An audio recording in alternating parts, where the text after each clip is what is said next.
Hai, selamat sore semuanya. Bertemu lagi dengan saya Uncle Joe, Direktur Mustika Ratu Entertainment. Hari ini saya ditemani oleh Sheila Intan Permata. Sheila Intan Permata, Putri Indonesia Nusa Tenggara Barat tahun 2022. Nah, ini kita sudah berada di Hotel Prime Park ya. Dalam rangka kegiatan karantina, betul kan? Putri Indonesia 2023. Putri Indonesia NTB. 2023, kamu 2022. 2022. Nah, ini kan berarti Surani menggantikan kamu nih. Yes, Uncle. Gimana rasanya? Rasanya sebenarnya pasti campur aduk ya, Uncle ya. Oke. Sebenarnya kalau dibilang sedih pasti sedih. Tapi happy juga, akhirnya perjuangan Sheila sebentar lagi tutup buku. Oh, Nanti gitu? akan digantikan oleh pengganti yang baru, Putri Indonesia Nusa Tenggara Barat 2023. Oke. Yes. Kalau sebenarnya sedih, crown itu berpindah, pasti sedih ya, Uncle ya. Oke. Tapi memang perjuangan tetap harus. Apa yang membuat kamu sedih? Sedih, jujur Uncle, sebenarnya 1 tahun ini menjabat sebagai Putri Indonesia Nusa Tenggara Barat 2022, banyak sekali Uncle untuk ups and down, kemudian perjuangan-perjuangan di balik, mungkin istilahnya di balik kamera ya Uncle ya. Oke. Itu perjuangannya cukup, ya buat air mata bercucuran itu pasti sering Uncle. Oke. Oke. Dan ya akhirnya bisa di titik ini kita akan mencari next for Putri Indonesia NTB 2023. Tadi kamu bilang ada yang suka dan duka. Ya. Apa kegiatan yang paling berkesan buat seorang Sheila selama kamu menjabat menjadi Putri Indonesia Nusa Tenggara Barat 2022? Yang paling berkesan, mungkin yang memorable ya Uncle. Oke, ya. yang memorable, boleh. Yang nggak pernah Sheila ceritakan dimanapun. Oh, jadi ada first nih dari seorang Sheila, benar-benar nih. Jadi ada cerita di balik perjuangan sebelum ke nasional. Preparation sebelum ke nasional kemarin sempat tradisional kostum, Uncle. Jadi tradisional kostum itu memang. Ini masih di Lombok? Iya. Masih di Mataram? Kita pesan dari luar sebenarnya. Pesan dari luar, ya. oke. Jadi kita kolaborasi dengan teman Sheila di luar. Oke. Dan waktu itu perjuangannya kardusnya besar banget, Uncle. Oke. Jadi dengan kardus sebesar itu Sheila bawa dengan percaya dirinya bahwa kardus sebesar itu digotong-gotong. Awalnya ada yang bantu, Uncle. Cuman saat itu ternyata memang kita planning jam sekian sampai, ternyata ya di lapangannya berbeda Uncle ya. Jam 3 kita sampai, jam 3 pagi. Di sana nggak ada yang bisa bantu, teman-teman di telepon mungkin beralangan. Terus akhirnya Sheila bawa kardus sebesar itu sendiri. Dari mana nih? Dari pelabuhan. Priok? Dari Lembar, Uncle. Oh, oke. Jadi kamu ke pelabuhan? Iya, di pelabuhan. Sendiri? Sendiri, Uncle. Jam berapa? Jam 3 pagi. Jam 3 pagi ada seorang wanita cantik di pelabuhan, I can imagine gitu loh. Itu cowok-cowok yang pelabuhan itu langsung lihat kamu. Tapi kamu ada rasa takut nggak ketika itu? Bahwa kamu wanita, kan pelabuhan rata-rata cowok-cowok semua kan? Iya, pasti Uncle. Hidup kan keras tuh di pelabuhan. Jam 3 pagi, Uncle. Jam 3 pagi, oke. Nggak ada orang kan. Cuman memang niat Uncle ya. Kita niatkan dalam diri, walaupun takut pasti ada. Sebagai seorang perempuan pasti ada rasa takut. Iya lah, jam 3 pagi di pelabuhan. Kembali lagi, ini adalah salah satu perjalanan saya menjadi seorang Putri Indonesia Nusa Tenggara Barat. Dan saat itu saya berpikir, Shay, ini adalah salah satu bentuk perjuangan kamu. Ini adalah journey kamu. Ketika saya sudah meniatkan seperti itu, dan saya percaya sama yang di atas, ini adalah bentuk perjuangan saya. Sehingga apapun yang ada rintangannya nanti, entah apapun itu Uncle, saya tidak mau berpikir buruk saat itu. Berpikir positif, kita bisa pulang. Jadi coping mekanisme di otak manusia itu bisa pulang selamat maksudnya? Yes.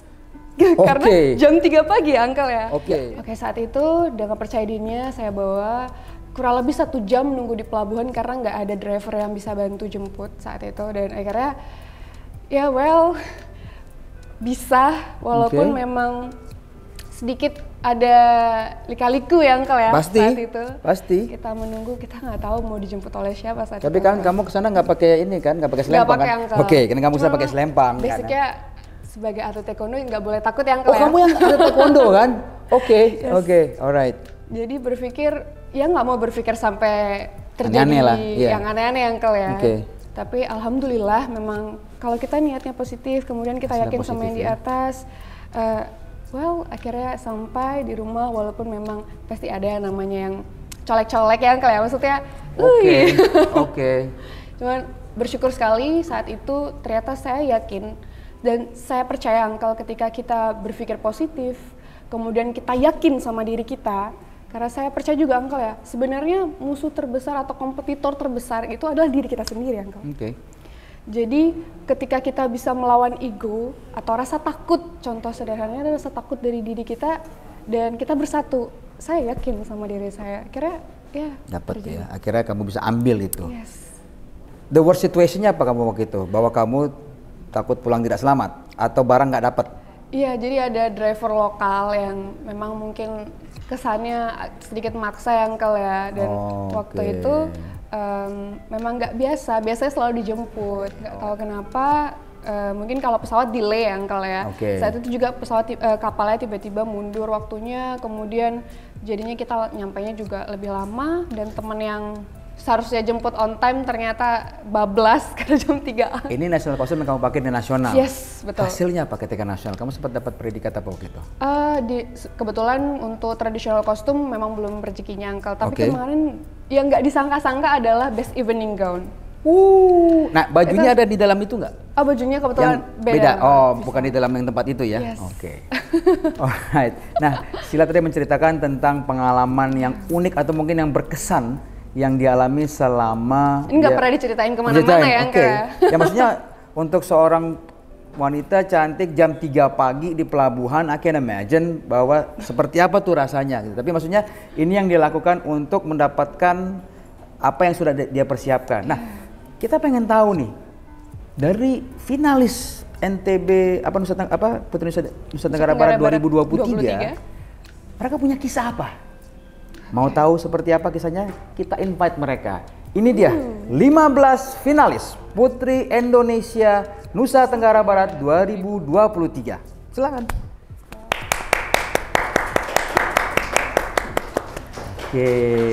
Nah ini silakan menduduki kursi yang sudah disediakan. Ya, ini dia sudah ada 15 finalis Putri Indonesia Nusa Tenggara Barat 2023. Tepuk tangan dong. Mukanya pada tegang-tegang nih semuanya, enggak kan? Nah, ketawa, relax, santai gitu loh. This is competition ya, maksudnya pasti ada yang menang, ada yang kalah. Tapi jangan berpikir menang atau kalahnya. Apa yang the max you can give to the competition. Itu yang paling penting, ya gitu. Saya juga mengucapkan terima kasih kepada penyelenggara yang ini kalau nggak salah yang saya dengar sudah yang ketiga kali mereka melakukan ini. Saya ucapkan terima kasih pada Dr. Farida atas semangatnya dan juga kegigihannya menyelenggarakan Putri Indonesia Nusa Tenggara Barat yang ketiga kali. Baik, tanpa lama-lama kita perkenalan dulu dari yang finalis nomor 1, silakan. Halo, perkenalkan nama saya Diajeng Aulia Skartaji, finalis nomor 1. Saya berusia 23 tahun dan bekerja sebagai freelance model. Terima kasih. Halo, perkenalkan saya Sadira Cynthia Selomita, nomor urut 2. Saya berusia 18 tahun dan kegiatan saya sekarang adalah seorang mahasiswi. Terima kasih. Halo, selamat sore. Perkenalkan nama saya Azadina Waskito, nomor urut 3. Usia saya 23 tahun dan kegiatan saya sehari-hari adalah pegawai negeri sipil di Kementerian Keuangan, lebih tepatnya di Direktorat Jenderal Perbendaharaan. Terima kasih. Hai, kenalkan nama saya Niken, nomor urut 04. Asal saya dari Kabupaten Sumbawa Barat. Profesi saya saat ini sebagai tenaga ahli akselerasi KRIS di Kantor Perwakilan Bank Indonesia Provinsi Nusa Tenggara Barat. Terima kasih. Halo, perkenalkan saya Sevia Diandranita Permadi, nomor urut 5. Usia saya saat ini adalah 21 tahun dan saat ini profesi saya adalah seorang mahasiswi di salah satu universitas di Nusa Tenggara Barat. Terima kasih. Halo, perkenalkan nama saya Ovi Sofia, finalis nomor urut 06. Usia saya 24 tahun dan saat ini saya bekerja sebagai news anchor dan juga presenter di salah satu TV. Terima kasih. Halo, perkenalkan nama saya Nikade Cynthia Arisabel, saya nomor urut 07, umur saya 22 tahun dan saya merupakan mahasiswi Universitas Mataram. Terima kasih. Halo, perkenalkan nama saya Jumriyati, umur 22 tahun. Saat ini kesibukan saya atau profesi saya adalah mahasiswa di Sekolah Tinggi Pariwisata Mataram. Terima kasih. Halo, nama saya Bayi Anggi Azra Halba. Saat ini saya berusia 21 tahun dan sehari-hari saya sebagai dokter muda. Terima kasih. Halo, perkenalkan nama saya Putu Dewi Cahyani, nomor urut 9. Saat ini usia saya 25 tahun dan profesi saya saat ini freelance model. Terima kasih. Halo, perkenalkan nama saya Ratu Balkis Islami Tamal. Saya nomor urut 11 dan berasal dari Kabupaten Sumbawa. Kegiatan saya sehari-hari merupakan seorang mahasiswi di salah satu universitas di Mataram. Terima kasih. Halo, perkenalkan nama saya Desa Putu Trisania Aprilia, nomor urut 12. Dan saat ini saya berusia 23 tahun dan berprofesi sebagai pegawai negeri sipil di Direktorat Jenderal Pajak Kementerian Keuangan. Terima kasih.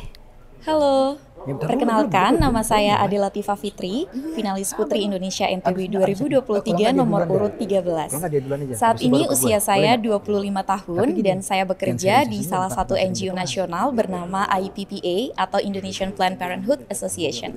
Terima kasih. Halo, perkenalkan nama saya Sri Wulandari, saya berusia 20 tahun, nomor urut 14. Saya perwakilan dari Kabupaten Bima dan saat ini saya merupakan seorang mahasiswi di salah satu perguruan tinggi yang ada di Bima. Terima kasih.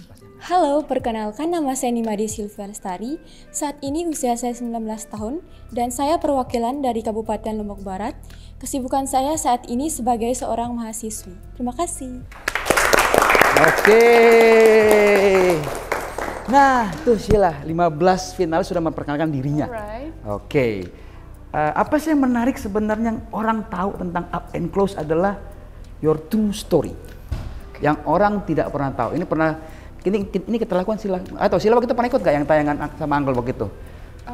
Up and Close. Oh, waktu itu Uncle masalah nggak ikut yang ke NTB ya begitu ya. Yes. Jadi Up and Close adalah kalian bisa mengetahui behind masing-masing personal ini mempunyai cerita yang unik. Oke. Dan aku tuh udah dapat bocorannya. Jadi dapat bocorannya bahwa si A begini, si B begini. Tapi kan kalau kita semuanya kan waktu nggak cukup ya, Sheila ya. Jadi mewakili aja Uncle. Mewakili gitu. Dan menurut Uncle cerita ini cukup bisa mudah-mudahan memberikan motivasi buat para wanita mulai dari anak-anak sampai dewasa. Bagaimana menyikapi hal-hal seperti ini. Oke, kita yang pertama nih, ada loh di sini katanya atlet loh katanya. Oke, atlet apa tuh Uncle? Atlet dan dia pernah hampir atau udah pernah apa belum gitu ya, dia pernah ke hampir mau ke Vietnam kalau nggak salah. Wow. Ini namanya Cynthia, betul ya? Cynthia. Nah Cynthia mungkin bisa ceritakan kepada pageant lover di luar sana apa sih pengalamannya terus tentang SEA Games, prestasinya ya sedikit ya boleh.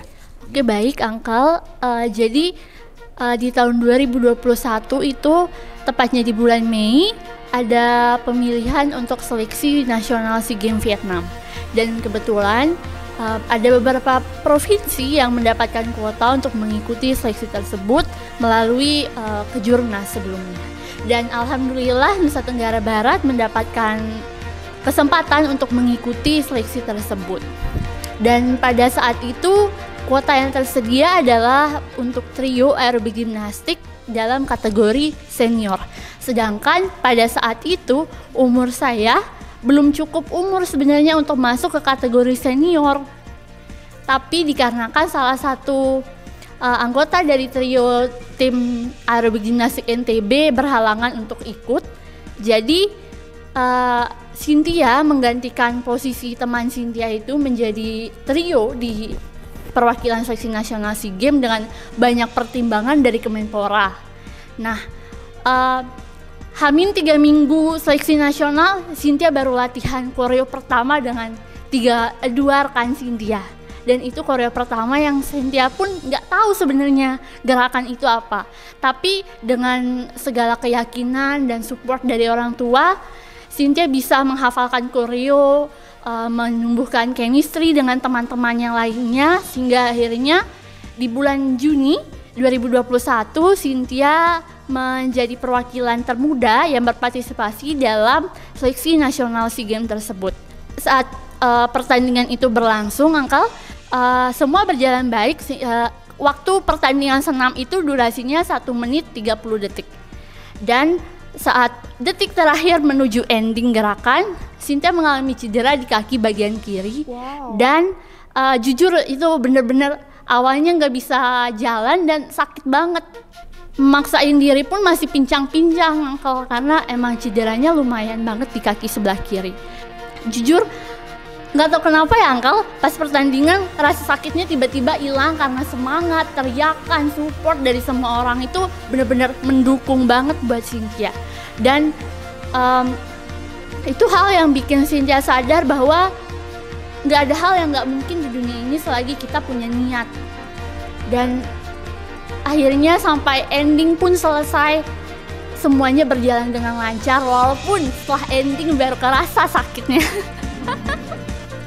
Begitu Uncle, terima kasih. Oke, Cynthia, mungkin aku penasaran nih. Oke, Kak. Dari cerita yang Cynthia sampaikan, aku penasaran pertama Cynthia waktu mengikuti hal ini kejurnas ya atau apa ya? Ini seleksi nasional SEA Games. Seleksi nasional SEA Games. Ya. Pada saat itu Cynthia umur berapa sih? Cynthia umur 16 tahun. Sedangkan ya untuk kategori senior itu batasan umurnya adalah 18 tahun. Oke, di umur yang muda ini nih Cynthia nih, kira-kira motivasinya apa sih kok yakin nih aku harus mengikuti ajang seleksi nasional ini nih? Kira-kira apa sih message-nya atau keinginan besar Cynthia tuh sampai aku harus join ini sih gitu? Jadi motivasi Cynthia karena Cynthia juga melihat perjuangan dari teman-teman trio yang lainnya. Mereka sudah berjuang sampai sejauh itu hanya karena satu rekan mereka yang tidak bisa mengikuti, mereka tidak dapat mengikuti seleksi tersebut. Jadi Cynthia meyakinkan diri bahwa Cynthia bisa mengikuti mereka walaupun sebenarnya kapasitas Cynthia seharusnya tidak bisa menyanggupi mereka. Tapi dengan 1 bulan kurang, Cynthia dapat menimbangi mereka. Berarti ada kemauan ya? Iya benar Kak Shay. Demi achievement juga membanggakan Nusa Tenggara Barat di nasional. Nanti pasti juga jangkauannya bakalan ke internasional juga nih Uncle, ke Vietnam ya tadi Uncle ya. Tadi kan dia bilang dia sakit ya kan. Mungkin saatnya juga pageant lover bisa lihat apa sih yang akan dia tunjukkan. Boleh ya nanti ya. Jadi Cynthia akan kasih lihat. Kamu dibilang apa? Ya olahraganya, jurnasnya? Aerobik gimnastik. Jadi Cynthia nanti akan siap-siap untuk kasih kepada kita seperti apa sih aerobik gimnastik itu. Boleh ya Cynthia ya?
Oke, tadi kita sudah lihat aksinya Cynthia tuh.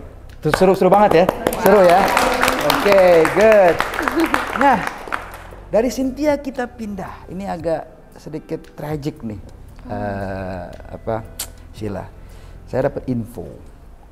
Ada seorang dari finalis kita yang mengalami kekerasan seksual pada usia dini. Tahu nggak usia berapa? 5 tahun. Oh. Yes. Sangat muda ya Uncle ya? Sangat muda. 5 tahun anak kecil mengalami kekerasan seksual. Buat Uncle itu ini ya, very dramatic ya, sangat psychologically, maksudnya apa sih efeknya ke depan gitu loh, apa sih yang dirasakan mungkin.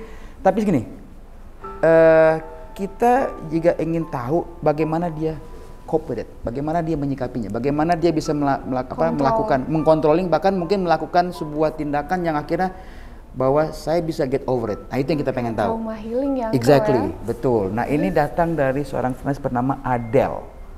Betul ya? Iya, betul. Kita mundur ke belakang ya. Apa sih yang terjadi ketika kamu berusia 5 tahun? Baik, terima kasih. Iya, jadi sebenarnya ini sebuah pengalaman yang sangat kurang mengenakan, tapi walaupun masih ada sedikit, sebelum cerita saya sudah emosional ya. Oke, nggak apa-apa. Iya, jadi ini adalah pengalaman yang terjadi pada diri saya saat saya masih TK, tepatnya saat saya berusia 5 tahun. Dan memang benar sekali bahwa kekerasan seksual itu tidak hanya terjadi oleh orang lain terhadap kita, maksudnya orang asing, tapi ternyata orang-orang terdekat pun bisa menjadi pelaku kekerasan seksual begitu. Karena saat sebentar, jadi ini adalah orang terdekat kamu? Masih termasuk orang terdekat. Oke, go ahead, silakan. Ya. Jadi saat saya berusia 5 tahun, sebenarnya saya tidak begitu mengingat bagaimana kronologi dari awal sampai akhir, tapi saya masih mengingat momen saya ada di situ dan saya masih bisa merasakan itu. Dimana saat saya pulang sekolah TK, itu kan posisinya biasanya anak TK pulangnya jam 10 pagi ya, dimana orang tua masih bekerja.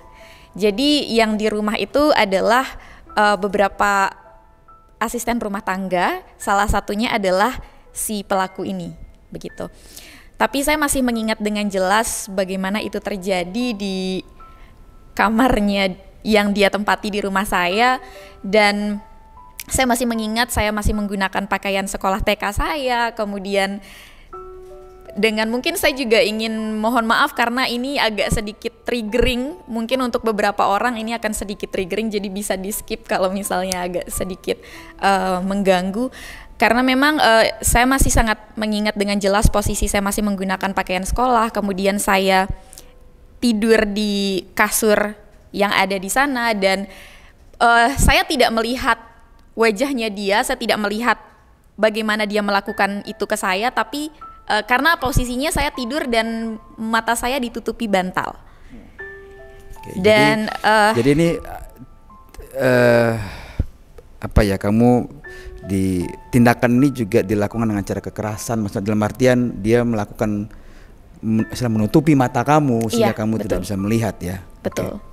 Dan dia melakukan, kalau ditanya apa yang dia lakukan, saya tidak bisa menyebutkan secara spesifik. Nggak apa-apa. Tapi yang jelas satu hal yang tidak dia lakukan adalah penetrasi.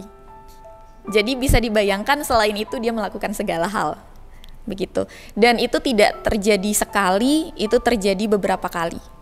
Dan sampai akhirnya kapan saya kemudian berani berbicara tentang ini di publik? Setahun lalu. Termasuk untuk memberitahu orang tua saya, itu baru tahun lalu. Sebentar, ini kejadian ketika kamu 5 tahun? Iya, betul. Saat ini usia kamu? 25 tahun. Berarti kamu menunggu kurang lebih 19 tahun? Iya. Untuk menceritakan? Iya. Yang mungkin ingin, mungkin viewer yang ingin tahu adalah burden ataupun beban yang kamu tahan selama 19 tahun itu, sampai akhirnya kamu berani untuk menceritakan itu, motivasinya apa?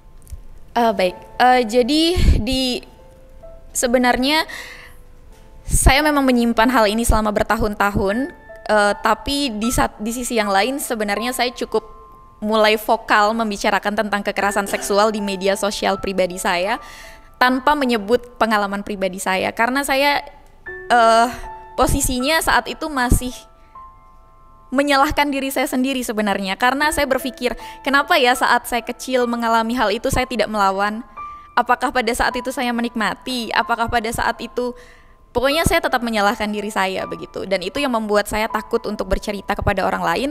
Tapi di sisi lain saya khawatir hal-hal itu bisa terjadi lagi pada diri saya ataupun orang lain, sehingga saya berusaha untuk speak up di media sosial terkait dengan kekerasan seksual ini, bahwa tidak ada satupun orang yang berhak untuk melewati batas atas tubuh saya.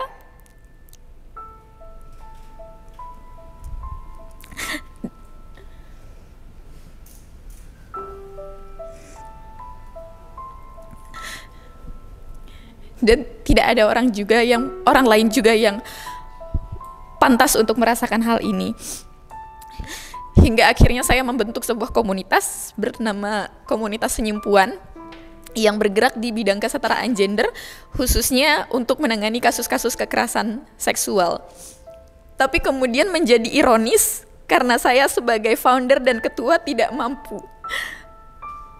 untuk mengungkapkan pengalaman saya setidak-tidaknya kepada orang tua saya. Dan itu yang kemudian membuat saya pada akhirnya berpikir bahwa saya rasa saya tidak salah saat itu. Sehingga saya meyakinkan diri untuk ini saatnya untuk saya terbuka dengan orang tua saya. Dan tapi setelah itu keluarga mengambil tindakan yang walaupun memang tidak sampai ke ranah hukum karena itu kejadiannya sudah sangat lama. Pada akhirnya setidak-tidaknya saya sudah berani untuk berdiri untuk diri saya sendiri.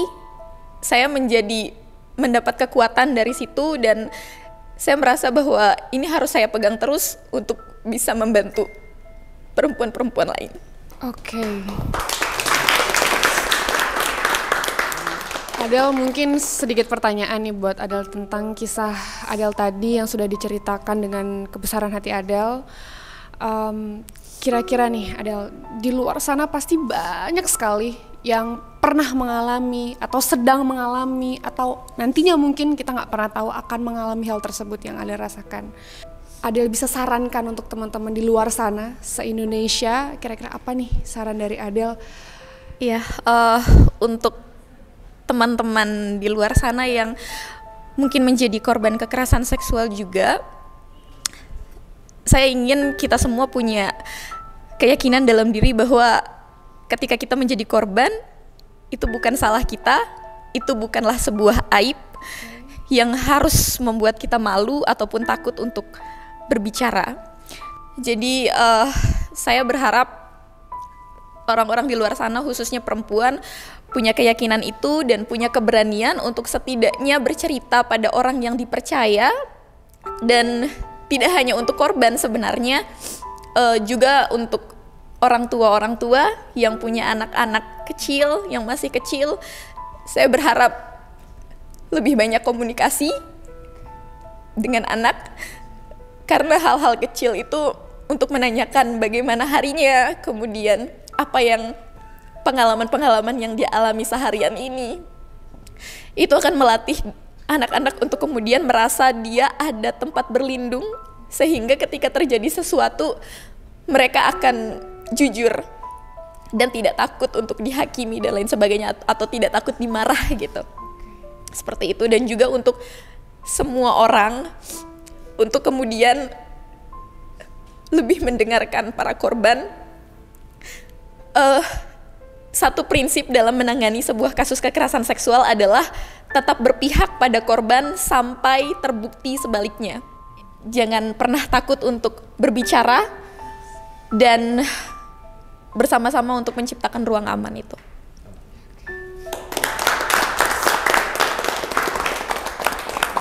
Terima kasih Adel sudah berbesar hati ya, Sheila. Iya. Menceritakan tentang apa yang dialami ketika dia masih berusia 5 tahun. Jadi balik lagi tadi Adel mengatakan adalah ketika ada hal seperti terjadi, jangan menjudge si korban. Ya, dan ini juga penting untuk para orang tua di luar sana. Saya setuju seperti yang Adel sampaikan, untuk aktif berkomunikasi dengan anaknya setiap hari. Yang tadi Adel sampaikan, apa kabarnya hari ini?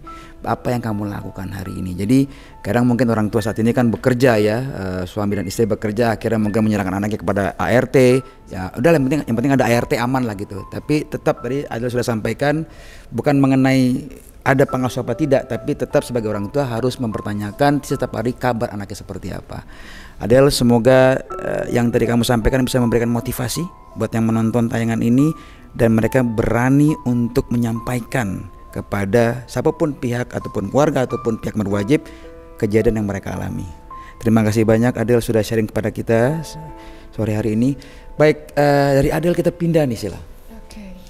Ada seorang finalis yang sudah tidak lengkap orang tuanya, tapi bukan karena mungkin dipanggil oleh Maha Kuasa ya, karena mungkin orang tuanya berpisah gitu, sehingga akhirnya membuat dia harus bekerja membantu orang tuanya. Dari Adel kita pindah ke Diajeng. Selamat sore Diajeng. Diajeng betul kan ya? Oke. Saya dapat kabar nih bahwa kamu bekerja dari SMA sebagai freelance model gitu.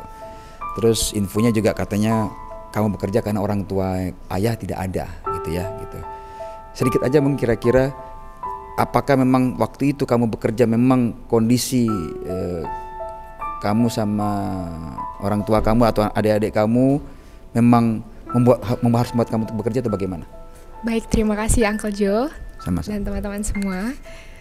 Jadi memang orang tua saya sejak saya sekolah menengah pertama atau SMP harus berpisah karena suatu alasan.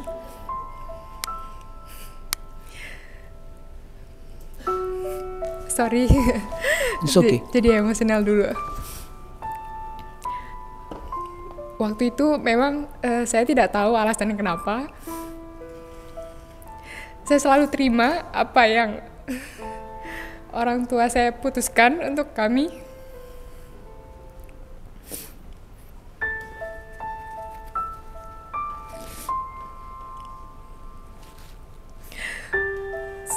Dan saya sering sekali menjadi tempat curhat ibu saya. Dan sebagai anak pertama, saya harus umpamanya menenangkan ibu saya atas apa yang ibu saya apa yang terjadi dengan ibu saya dan adik-adik saya, dan saya harus menjadi contoh yang baik untuk adik-adik saya. Dan karena hal ini saya memiliki mimpi yang sangat tinggi untuk membahagiakan ibu saya. Karena sejauh ini ayah saya tidak pernah sama sekali menghubungi kami dan atau peduli dengan kami atau hal lainnya, dan ibu saya yang memikirkan semua hal. Belum lagi hal-hal yang harus diurus untuk adik-adik saya. Jadi saya menekatkan diri saya untuk bisa membanggakan orang tua saya dan juga bisa menjadi pendamping ibu saya. Terima kasih. Baik, terima kasih Diajeng. Kalau boleh tahu, ayah kamu tahu nggak kamu ikut acara pemilihan Putri Indonesia NTB? Ayah saya sampai sekarang belum tahu. Oke. Tapi kemungkinan beliau sudah tahu karena diberitahu oleh keluarga-keluarga yang masih berhubungan seperti sepupu dari ayah. Oke. Kalau saat ini ada ayah kamu, oke, bicara dengan dia, heart to heart, apa yang kamu inginkan dari dia saat ini? Silakan. Ayah, kalau ayah lihat video ini, terima kasih karena sudah merawat kami. Walaupun kita sudah lama nggak ketemu atau berkomunikasi, tapi saya bangga tetap menjadi anak ayah. Doakan Aulia, semoga Aulia selalu bisa membanggakan ibu dan anak dan saudara-saudara Aulia, dan semoga ayah juga tetap sehat dan rezekinya lancar di sana.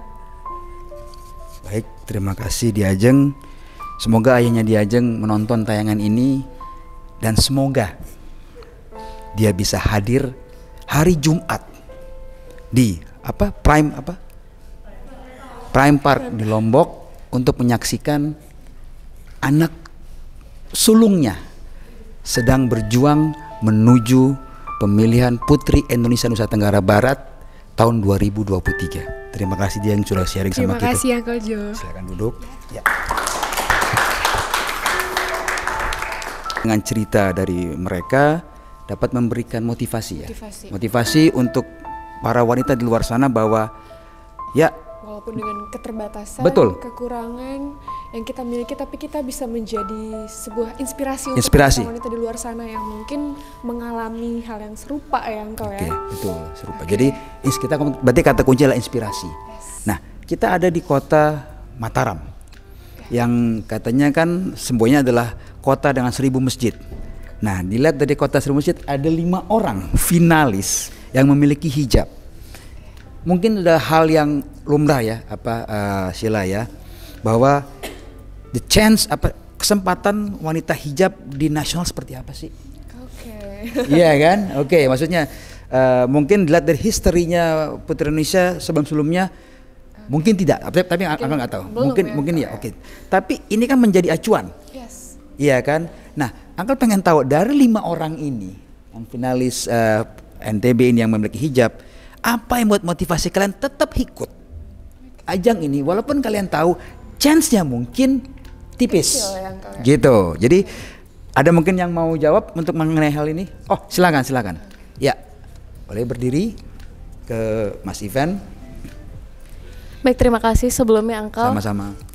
Jadi memang sepanjang yang saya tahu dan mungkin teman-teman juga tahu yang mengenakan hijab, bahwasanya setiap pemilihan Putri Indonesia baik di daerah maupun di nasional untuk maju ke top 3, apalagi untuk mengenakan crown, itu memang yang teman-teman yang berhijab memang mungkin sampai sekarang pun masih belum kita bisa lihat yang bisa melaju ke top 3. Di sini menjadi titik bahwasanya saya ingin membuktikan gitu ke khalayak ramai khususnya bahwa kami yang mengenakan hijab itu juga mampu menjadi ikon perubahan seperti rekan-rekan yang lain yang mungkin tidak mengenakan hijab.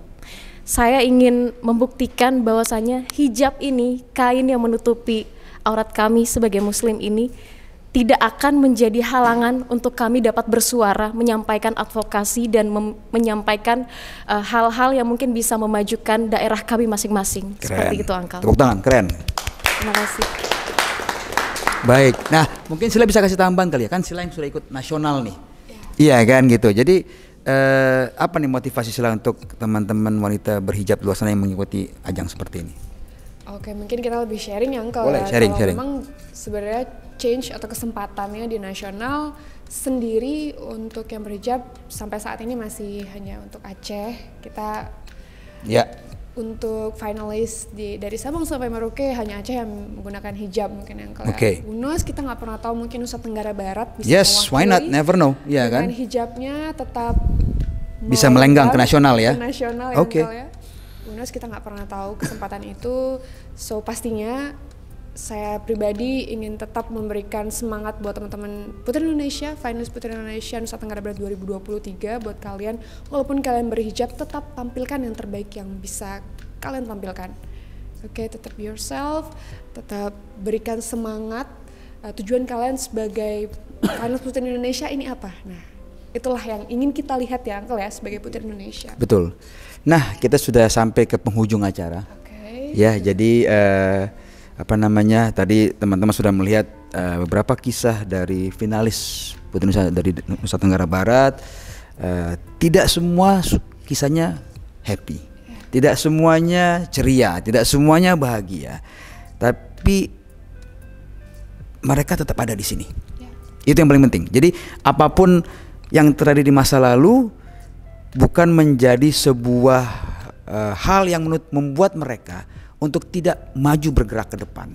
Itu yang paling penting ya. Jadi tetap maju ke depan, tetap menginspirasi. Itu dia yang paling penting. Diri sendiri dan juga orang lain yang tentunya. Betul. Jadi grand final mereka akan ada di hari Jumat ya, 18 November. Jangan lupa saksikan di YouTube Mustika Ratu Entertainment kurang lebih di jam 7 apa kurang lebih, nanti kita akan infokan ya, dan jangan lupa dukung mereka lewat vote. ya. Jadi hanya satu pilihan oleh dewan juri, satunya bisa lewat vote ya. Vote-nya di vote.puteri-indonesia.com. Kalian masih punya waktu untuk mendukung 15 finalis ini. Tadi kalian sudah mendengarkan beberapa kisah dari mereka. Nah, yang lain mungkin kita tidak bisa sampaikan bukan karena kisah kalian tidak penting, no. Tapi karena mungkin keterbatasan waktu, ya. Nanti kita akan lanjutkan di live Instagram. Nah, nanti mungkin Uncle ataupun Sheila juga akan bercerita dengan yang lainnya yang belum kesampaian, menceritakan tentang kisahnya, untuk supaya orang-orang tahu tentang siapa sih di belakang masing-masing, nanti apa sih story yang ada di belakang kalian. Oke, saya Uncle Joe, Direktur Mustika Ratu Entertainment, dan I'm Sheila Permata, Putri Indonesia Nusa Tenggara Barat 2022. Kami pamit dan undur diri. Sampai ketemu di Up and Close, pemilihan Putri Indonesia daerah berikutnya dengan host yang berbeda dan narasumber yang